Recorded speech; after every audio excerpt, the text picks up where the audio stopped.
वो आउटसोर्सिंग के माध्यम से आता है।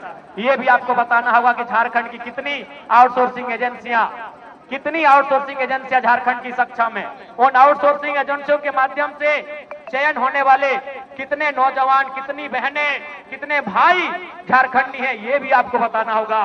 केवल नौकरियों में आप झारखंड को केवल ये मत दिखाइए कि नौकरियों में, नौकरी के अलावे भी जो आउटसोर्सिंग एजेंसियां हैं, जो ठेकेदारी प्रथा है, वहां झारखंड के लोग कितने हैं, यह भी आपको बताना होगा। इस बात को आप नहीं भूल सकते हैं। और आज बिल्कुल ये दुर्भाग्य की बात है, 25 सालों के झारखंड में अगर कुछ बदला है, इन 25 सालों के झारखंड में अगर कुछ बदला है तो केवल नेताओं का जीवन बदला है। इन 25 सालों के झारखंड में कुछ बदला है तो विधायकों का जीवन बदला है, सांसदों का जीवन बदला है। वो चुनाव जीतने के बाद हार भी जाते हैं, उनको आजीवन लाखों रुपए सैलरी दिया जाता है, उनको आजीवन लाखों रुपए की सैलरी का भुगतान किया जाता है। लेकिन आम जनता का जीवन कितना बदला है? आज आम जनता केवल छात्रवृत्ति के लिए नहीं, बल्कि हमारी माएं, हमारी बहनें जो सेविका का काम करती है, जो सहायिका का काम कर रही है, जो पोषण सखी, बैंक सखी का काम कर रही है, वो भी आज धरने पर बैठी हैं। आज जो हमारे जेटेट परीक्षा की मांग को लेकर लोग धरने पर बैठे, हमारे सहायक आचार्य जिनकी 1600 नियुक्ति हुई थी, लेकिन नियुक्ति के बाद, रिजल्ट आने के बाद, संशोधन करने के बाद उन्हें छांट दिया गया, उन्हें फिर से उनका रिजल्ट पेंडिंग कर दिया गया, ठंडे बस्ते में डाल दिया गया। आज वे लोग धरने पर बैठे हैं। जेईपीसी कार्यालय में नौजवान धरने पर बैठे हैं, पंचायत के सहायक धरने पर बैठे हैं, पूरे राज्य के नौजवान, पूरे राज्य की बहनें धरने पर जगह जगह बैठी हैं। तो समझ में आना चाहिए कि 25 सालों में आपने कैसा राज्य बनाया। इसलिए अब झारखंड का नौजवान, झारखंड की आने वाली पीढ़ी ये कतई बर्दाश्त नहीं करेगी कि हमारा राज्य इसी प्रकार से लूटता रहे। आज क्या स्थिति है सबको मालूम है। बिल्कुल आज कहने में ये किसी को गुरेज नहीं है कि राज्य का खजाना खाली है, तो उसके लिए दोषी मुख्यमंत्री महोदय आप है। यदि राज्य का खजाना खाली है, इसका मतलब यह है कि आप विजन के साथ राज्य को नहीं चला रहे हैं। जिस राज्य में प्रतिदिन हजारों रुपए का कोयला, हजारों करोड़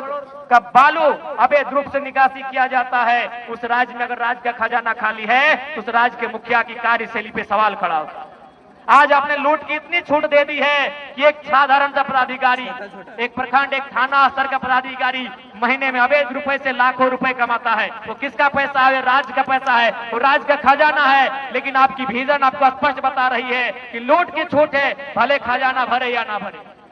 इसलिए आज राज्य की जनता को आपको हिसाब देना होगा।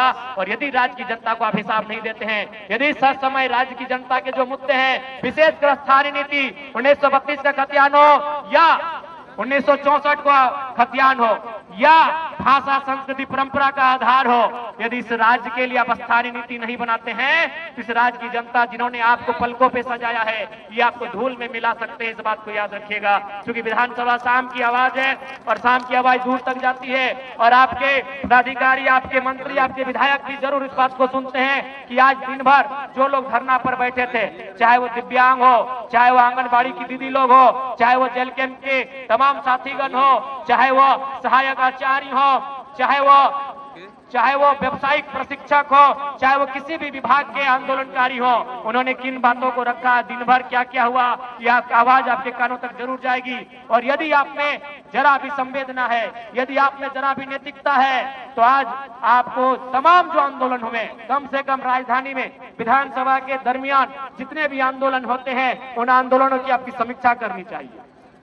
यदि आप सही में दूरदर्शी सोच के लीडर हैं, यदि आप सही में दूरगामी सोच के लीडर हैं, आपकी सोच अगर दूर तक आपको लेकर जाती है, यदि आप दूर का सोचते हैं, आप एक विजनरी लीडर हैं, तो आज दिन भर में जब से विधानसभा का सत्र चल रहा है तब तक राजधानी में जितना आंदोलन हुआ, चाहे आंदोलन करने वाले किसी भी राजनीतिक दल के हैं, उनके मुद्दे क्या थे और उन मुद्दों, उन मांगों की अगर आप समीक्षा करते हैं तभी आप अपने आप को एक बेहतर लीडर कहिए। और यदि आप उन मुद्दों को, उन मांगों को यह कहकर अनसुना कर देते हैं कि आपके पास 56 सीटों की सरकार है, तो आप विजनरी लीडर नहीं है, आप अहंकारी लीडर हैं। आपको अभिमान है, आपको दर्प है, आपको घुमान है कि आप 56 सीटों के साथ सरकार में है। ऐसे में आप अपने आप को अभिमानी लीडर कह सकते हैं, विजनरी लीडर नहीं कर सकते हैं।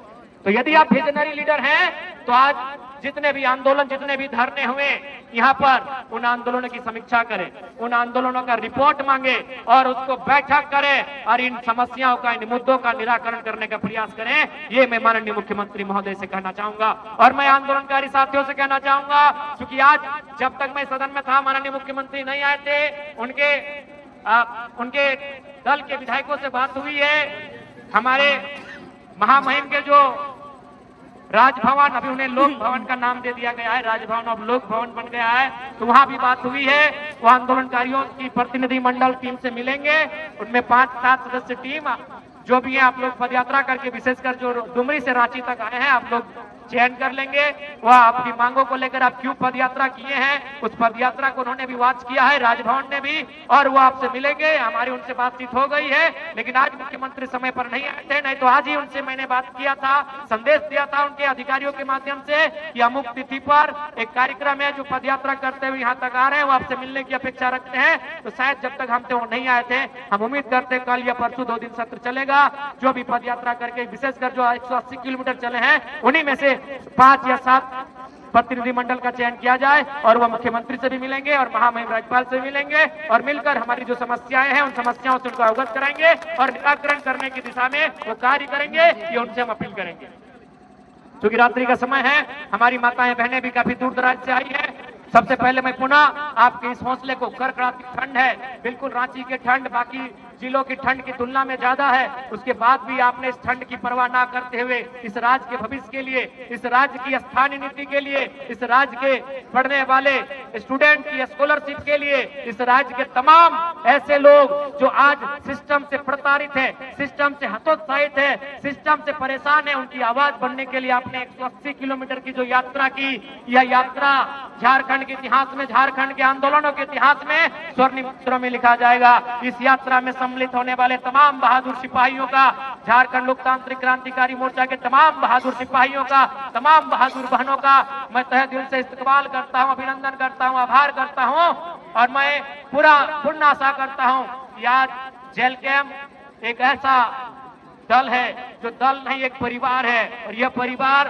हम मानते हैं कि किसी परिवार में जिस प्रकार परिवार का हिस्सा होता है, अगर 2-4 बर्तन होते हैं तो आपस में टकराते हैं। क्योंकि इतनी बड़ी यात्रा करके आप आए तो जाहिर सी बात है थोड़ी सी परेशानी, थोड़ी सी आपके अंदर मनोभाव में परिवर्तन हुआ होगा, लेकिन मुझे पूर्ण आशा है उन बातों को, उन विषयों को भुलाकर हम लोग नए सिरे से इसी प्रकार से आंदोलन की धार को, झारखंड राज्य की स्थानीय नीति की मांग को, नियोजन नीति की मांग को, स्टूडेंट की स्कॉलरशिप की मांग को, तमाम जो प्रतियोगिता की परीक्षाएं हैं उसमें कैलेंडर जारी करने की मांग को, और तमाम चाहे वो दिव्यांग हो, वृद्धा हो, विधवा हो, उनकी पेंशन की मांग हो, चाहे सेविका हो, सहायिका हो, चाहे सखी हो, उनके मानदेय की वृद्धि की मांग हो, चाहे कोई भी विभागीय कर्मचारी हो, उनके वेतन की मांग हो, उनकी मांग को लेकर हम लोग आगे भी चरणबद्ध तरीके से आंदोलन करेंगे। यही प्रण के साथ हम लोग यहाँ से जाएंगे। हम आपसे यही अपेक्षा करेंगे, चूंकि लड़ाई लंबी है, आप इस बात को भी याद रखिएगा। मानते हैं आपने एक लंबी यात्रा तय की, 180 किलोमीटर की, आपने 6 दिनों का समय तय किया है, आपने मानसिक रूप से, शारीरिक रूप से अपने आप को बहुत ही कष्ट दिया है, लेकिन इस कष्ट का परिणाम जरूर आएगा। क्योंकि झारखंड राज्य हमें एक दिन में नहीं मिला है, हमें अपने इस कष्ट को अनुभव करते हुए उस कष्ट का भी अनुभव करना होगा। इसी राज्य से बिरसा मुंडा, भगवान बिरसा मुंडा को जेल में किस प्रकार की यातनाएं मिली थी, आपको उस कष्ट का भी अनुभव करना होगा कि किस प्रकार निर्मल महतो के सीने में गोलियां दाग दी गई। मैं मानता हूं आपको कष्ट हुआ है, लेकिन आप कष्टों का भी अनुभव करते हुए इस राज्य की बेहतरी के लिए, इस राज्य के लोगों की बेहतरी के लिए हमें संकल्प लेकर अपने आंदोलन को चरणबद्ध तरीके से आगे बढ़ाने के लिए प्रण लेना होगा। मैं सभी यहाँ पर उपस्थित अपने सभी सिपाहियों से, अपने सभी साथियों से, माताओं बहनों से, नौजवानों से ये अपील करूंगा, ये अनुरोध करूंगा। क्योंकि समय का अभाव है, ज्यादा समय नहीं लेंगे।